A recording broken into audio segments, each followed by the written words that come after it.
Hello guys. आज इस video में हम क्या कर रहे हैं कि जो हमने क्वेश्चन की एक सीरीज स्टार्ट करी थी बच्चों की डिमांड पर कि हम क्वेश्चन लेंगे प्रीवियस ईयर एग्जाम्स के और उनको सोल्व करेंगे। उसी को हम आगे बढ़ा रहे हैं, पार्ट 2 ले रहे हैं। पहला क्वेश्चन है कि the steady state error due to unit step input to a type 1 system is. चार ऑप्शन दे रखे हैं। पहला क्या दे रखा है, steady state error find out करनी है हमको। इनपुट क्या दे रखा है, यूनिट स्टेप दे रखा है, और टाइप क्या दे रखा है, 1 दे रखा है। तो unit step input RT is equal to UT, ये हो गया यूनिट स्टेप इनपुट। अगर वो कहता कि स्टेप इनपुट ऑफ मैग्नीट्यूड 5 तो हम क्या लिखते, 5 UT लिखते इनपुट को। अगर वो कहता कि स्टेप इनपुट ऑफ मैग्नीट्यूड 3 तो हम 3 UT लिखते। क्लियर है? लेकिन यहां वो क्या कह रहा है, यूनिट स्टेप तो 1 UT।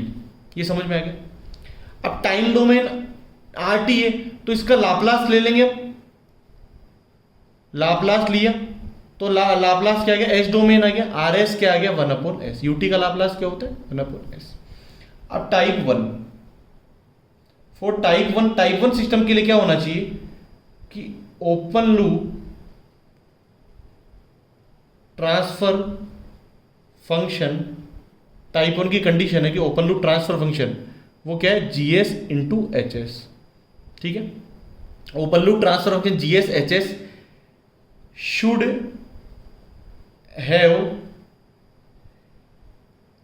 have one pole at S is equal to 0। समझना कि टाइप 1 की कंडीशन क्या है कि ओपन लूप ट्रांसफर फंक्शन जो है GS HS उसके एक पोल होना चाहिए S इज इक्वल टू 0 पर।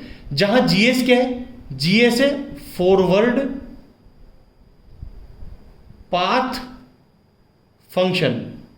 GS क्या है, फॉरवर्ड पाथ फंक्शन, और HS क्या है, फीडबैक पाथ फंक्शन। ठीक है, GS क्या है, फॉरवर्ड पाथ फंक्शन, HS क्या है, फीडबैक पाथ फंक्शन। तो अब देखो हम क्या कर रहे हैं, सब वो GS HS हमने लिखा, मतलब open loop transfer function GS HS लिखा हमने K/S। GS HS हमने क्या लिखा, K/S। तो यहां पर देखो अब क्या होगा, इसके पोल क्या लिखेंगे हम, इसके पोल क्या होंगे, डिनोमिनेटर जो ओपन लूप ट्रांसफर फंक्शन है इसका डिनोमिनेटर जो होता है, ये न्यूमरेटर हो गया और ये डिनोमिनेटर हो गया। ये K हो गया कांस्टेंट, K क्या हो गया, कांस्टेंट। ये जो डिनोमिनेटर है उसको जब हम 0 के बराबर रखेंगे तो जो S की वैल्यू आएगी वो पोल देगी। तो यहां डिनोमिनेटर में क्या S ही है, तो इसको हम 0 के बराबर रखेंगे तो इसका पोल क्या है, S इक्वल टू 0। और कितने पोल है, 1 है ना, इसकी ऑर्डर क्या है, 1। तो S बराबर 0 पे एक ही पोल है। अगर S स्क्वायर होता तो 2 पोल होते, S बराबर 0 पे। S3 होता तो 3 पोल होते। हमने क्या किया, should have 1 pole at S equal to 0। तो S इक्वल टू 0 पे एक पोल है, मतलब ये टाइप 1 हो गया, टाइप 1 सिस्टम हो गया। तो ये दे रखा है हमको कि हमने इनपुट लिख लिया यूनिट स्टेप इनपुट, और टाइप 1 लिख लिया हमने K/S। अब हम इसको सोल्व करेंगे। अब स्टेडी स्टेट एरर देखेंगे हम। ठीक है, तो स्टेडी स्टेट एरर जो होती है वो क्या होती है, स्टेडी स्टेट एरर जो होती है वो होती है ESS। स्टेडी स्टेट एरर क्या होगी, ESS। ठीक है, उसका फॉर्मूला अब हम लिखेंगे। तो स्टेडी स्टेट एरर क्या होगी, ESS is equal to limit S tends to 0 SRS upon 1 plus GS HS।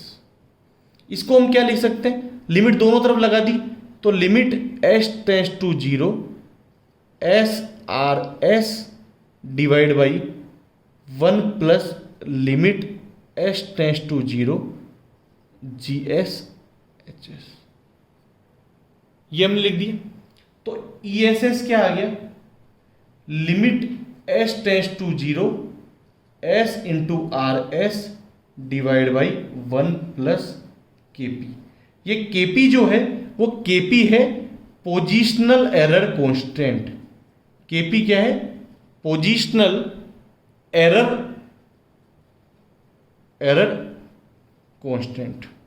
ठीक है, तो हमने KP क्या लिखा यहां से, KP को लिखा limit S tends to 0 GS और HS। ठीक है, अब देखो आगे हम करेंगे इस क्वेश्चन को सोल्व।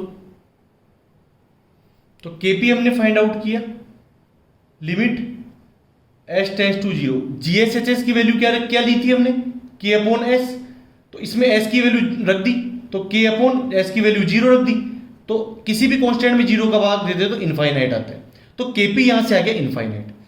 तो हमने क्या किया, ईएसएस को लिखा हमने, ESS is steady state error is equal to limit S tends to 0 S R S. R S की वैल्यू क्या लिखी थी हमने, 1/s divide by 1 plus infinity. KP की वैल्यू क्या लिख ली हमने, इंफिनिटी। तो यहां क्या आ गया, एस से एस कैंसिल आउट हो गया, तो 1 ही आ गया। लिमिट एस टेंड्स 0 कांस्टेंट में क्या हो जाएगा, 1 ही हो जाएगा, तो 1 अपॉन 1 प्लस इनफाइनाइट। तो किसी भी चीज में इनफाइनाइट जोड़ेंगे तो इनफाइनाइट ही आएगा, तो 1 अपॉन इनफाइनाइट, और ये आ गया 0। तो इसका आंसर हो गया, एरर हो गई 0। क्लियर, ठीक है। सेकंड क्वेश्चन, नेक्स्ट क्वेश्चन क्या कह रहा है कि एक 3 फेज इंडक्शन मोटर है, इज बाउंड फॉर 4 पोल्स, 4 पोल से बनी हुई है, और supplied from 50 hertz supply, 50 hertz supply से सप्लाई की जा रही है मोटर को। कैलकुलेट द रोटर की स्पीड हमको फाइंड आउट करनी है, जबकि स्लिप 4% दे रखी है, 4 ऑप्शन दे रखे हैं। अब हम इसको सोल्व करेंगे फटाफट, ठीक है। सॉल्यूशन, पोल क्या दे रखे हैं, P is equal to 4, frequency कितनी दे रखी है, F 50 हर्ट्ज, ठीक है, ये है फ्रीक्वेंसी और ये है नंबर ऑफ पोल्स, ठीक है। उसके बाद स्लिप कितना दे रखा है, slip S is equal to 4%, तो एक्चुअल में क्या लिखेंगे, और S इज इक्वल टू 0.04। 4% को क्या लिखोगे आप, 4% को 4/100, तो S क्या आ जाएगा, 4/100 करोगे तो 0.04 एक्चुअल वैल्यू, ठीक है। अब देखो रोटर की स्पीड फाइंड आउट करनी है, तो रोटर की स्पीड जो होती है हम लिखते हैं कि slip S is equal to NS minus NR upon NS, where NS क्या है, सिंक्रोनस स्पीड, NS क्या है, सिंक्रोनस स्पीड, इसकी वैल्यू होती है 120 F/P, और NR क्या है, रोटर की स्पीड, जो कि हमको फाइंड आउट कर दी। क्लियर, ठीक है। अब पहले हमने NS फाइंड आउट किया, सिंक्रोनस स्पीड फाइंड आउट की 120 F/P, तो 120 F की वैल्यू है 50 और P की वैल्यू क्या है 4, तो यहां से 4 से 120 30 आ गया, तो 30 इंटू 50 1500 RPM, ठीक है। इस फॉर्मूले से हम रोटर की स्पीड क्या लिखेंगे, देखो इसको मल्टीप्लाई करोगे तो आप क्या हो जाएगा, SNS हो जाएगा, NS माइनस NR, तो NR को इधर ले जाओगे, NS माइनस SNS, तो यहां से NR आ जाएगा इस फॉर्मूले से NR जो आ जाएगा वो आ जाएगा NS into 1 minus S। Values रख देंगे, NS क्या है 1500 इंटू 1 माइनस 0.04, S की वैल्यू क्या है 0.04, परसेंटेज में नहीं रखनी है, एक्चुअल रखनी है, ठीक है 0.04, तो यहां से क्या आ जाएगा 1500 इंटू 0.96, 1 माइनस 0.04 क्या है 0.96 आ जाएगा, तो यहां से जो NR की वैल्यू आएगी वो आ जाएगी 1440 RPM, ऑप्शन डी। इजी है, ठीक है। अब हम नेक्स्ट क्वेश्चन देखेंगे। नेक्स्ट क्वेश्चन क्या है, ए 6 पोल 50 हर्ट्ज 3 फेज इंडक्शन मोटर दे रखी है, फुल लोड स्पीड दे रखी है 950 RPM, हमको स्पीड पूछ रहा है हाफ लोड पे, 4 ऑप्शन दे रखे हैं। सॉल्यूशन देखो क्या होगा कि फुल लोड स्पीड दे रखी है एन, फुल लोड स्पीड क्या है रोटर की 950 RPM, ठीक है। फुल लोड स्लिप, हमको स्लिप फाइंड करनी है, स्लिप एट फुल लोड पे स्लिप क्या आ जाएगी, S full load is equal to S क्या लिखा, NS माइनस NR, रोटर की स्पीड क्या फुल लोड दे रखी है अपॉन NS, ये होता है स्लिप का फॉर्मूला क्या होता है, NS minus NR upon NS, NR क्या होता है रोटर की स्पीड, तो S यहाँ क्या फुल लोड पे निकालना है, तो फुल लोड पे रोटर की स्पीड ले लेंगे, NS तो कांस्टेंट होता है, तो यहां पर क्या NS क्या है 120 F/P, ये तो कांस्टेंट होगा, तो NR अगर फुल लोड पे होगा तो स्लिप भी फुल लोड पे आ जाएगी, ठीक है। तो 120 F क्या दे रखा है 50 हर्ट्ज फ्रीक्वेंसी, और P क्या दे रखा है नंबर ऑफ पोल्स 6 दे रखा है, ठीक है ना। ये क्या हो गया, फ्रीक्वेंसी हो गई और ये पोल हो गए, तो यहां से क्या आ जाएगा 20, N क्या आ जाएगा 1000 RPM। तो यहां से स्लिप एट फुल लोड क्या आएगी, S F L is equal to N S 1000 minus N full load क्या दे रखा है 950 डिवाइड बाई 1000। तो यहां से क्या आ जाएगा 50 डिवाइड बाई 1000। तो एस फुल लोड क्या आ जाएगी 0.05 आ जाएगी। ठीक है, यहां तक। अब हम जानते हैं कि जो स्लिप जो होती है, स्लिप इज डायरेक्टली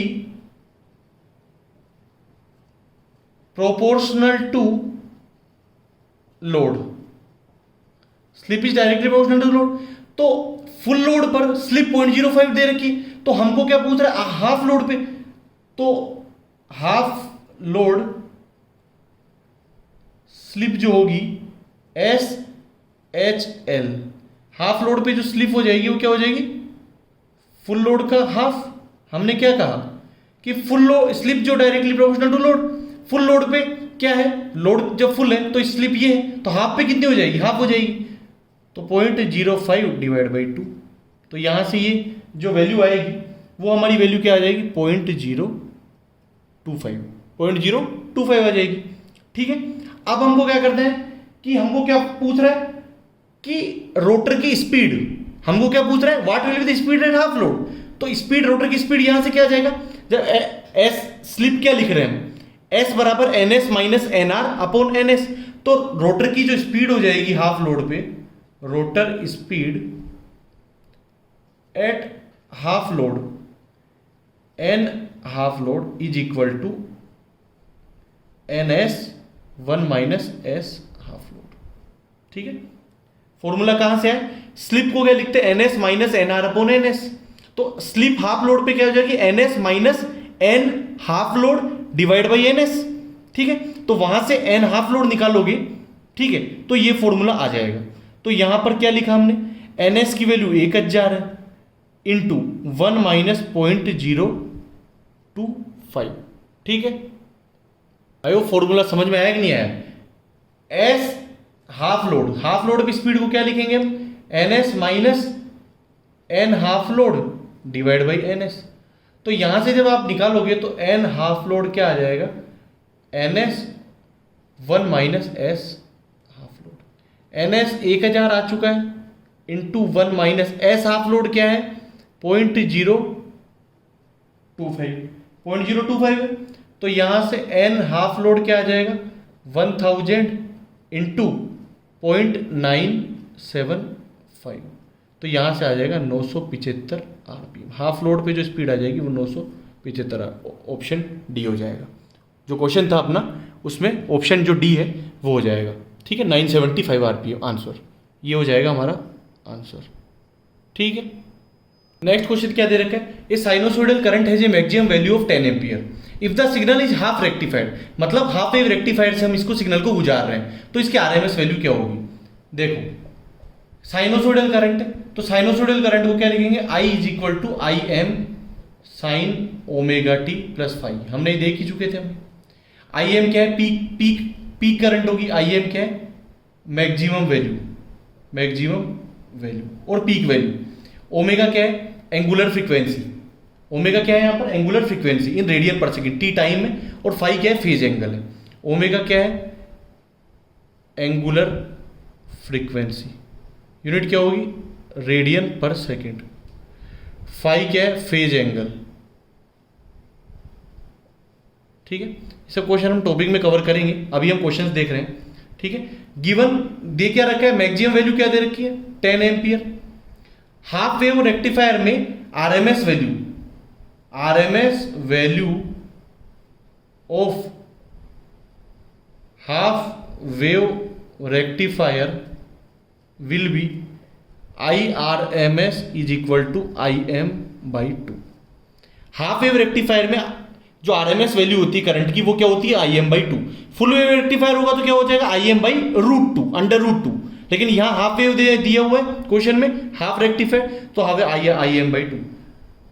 IM क्या दे रखा है हमको 10, तो 10/2 5 एम्पियर, ऑप्शन सी।